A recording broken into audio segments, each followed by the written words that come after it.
He's down to 14 minutes 47 seconds. That was roughly around 25 seconds that he took for his first move. Opens up with 1d4. How is Savchenko going to respond to it? He goes the symmetrical way with d5. Magnus brings out his knight to f3 and Savchenko strikes the center with c5. Magnus puts his pawn on e3. Very solid.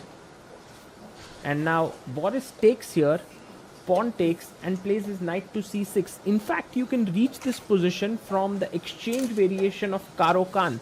So we are now in Caro-Kann territory. Bishop d5 played by Magnus, pinning the knight here. And now the bishop comes and pins the knight on f3.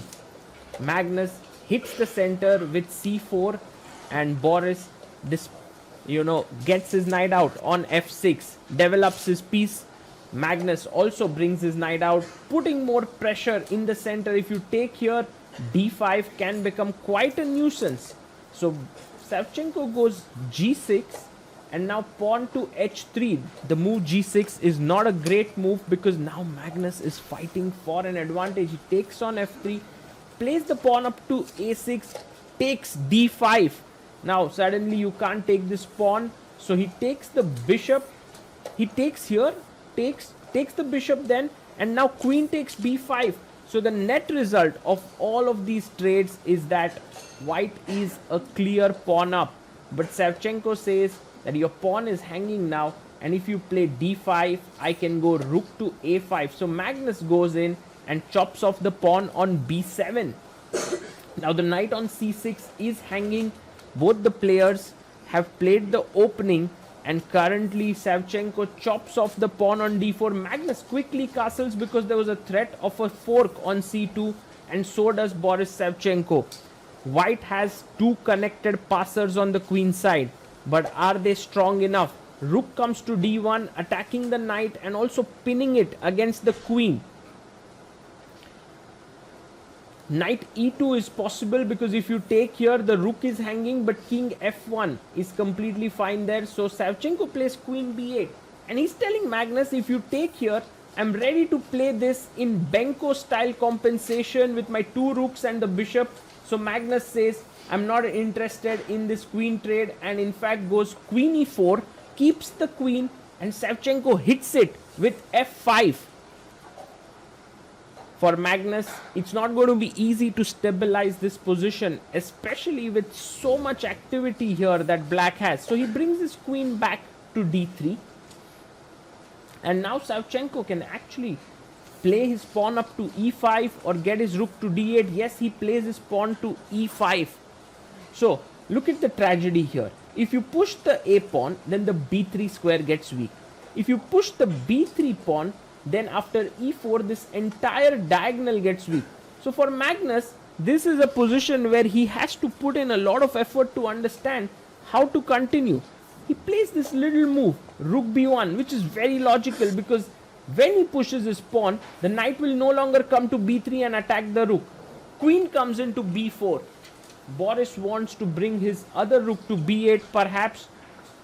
Magnus is thinking about developing his bishop. He puts it on e3 and attacks the knight. Maybe at some point he would like to take this knight off.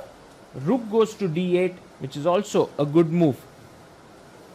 And now Magnus hits the queen and asks it to move away. But that does weaken the b3 square, and the black queen immediately parks itself on that square.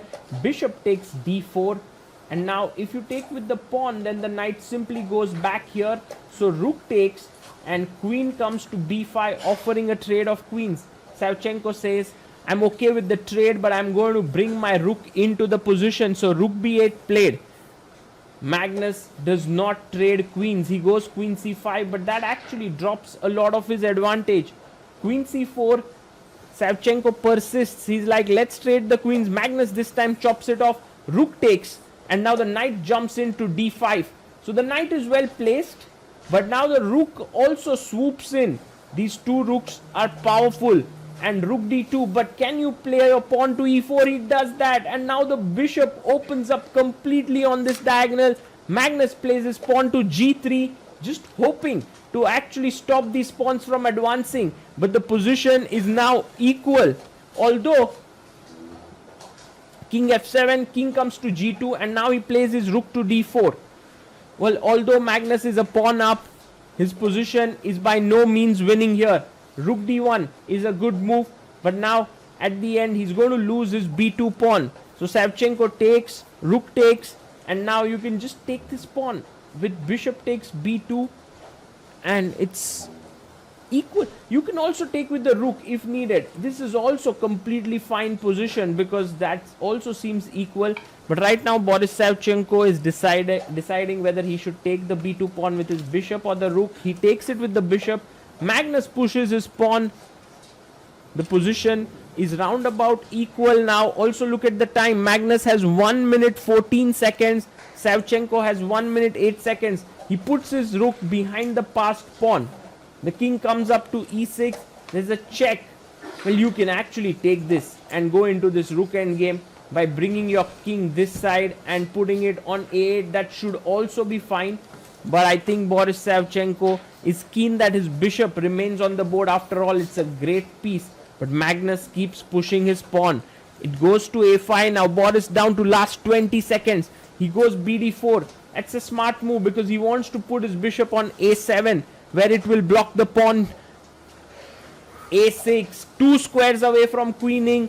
h4 play. Now these are the little moves that Magnus plays very quickly, and from here on you will see why he is considered the greatest ever player in endgame phase that we have ever seen. The position is equal. You know, black has this bishop nicely placed here. The rook is also active. The king is also good. Pawn up to e3.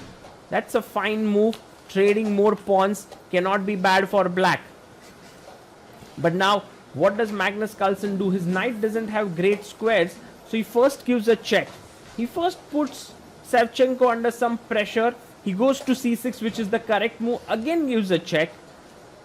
Asking questions is important when your opponent is low on time. Again, Boris plays the best move, goes king d6. So he's hanging on here, rook c8. Now, either the rook can go to a8 or it can go to h8 and put pressure here. Then the g6 pawn can also become weak. For now, Savchenko goes back and says, I'm going to keep control over the root of my pawn, which is the pawn on h7. Magnus plays his king to h3. Now, what's the logic of this move? Maybe he wants to push his pawn to h5 and activate his king this way, but right now h5 is met with g5. So we are not really sure what Magnus is achieving by this. But Savchenko now goes bishop e3. Maybe he feels it's the right time to chop this knight off. Magnus first gives a check. Again, this intermediate checks are so good because if you go king c7, maybe he goes now to h8 or a8. It's just a question. You know, maybe it's nothing spectacular. There you have it, king c7 played.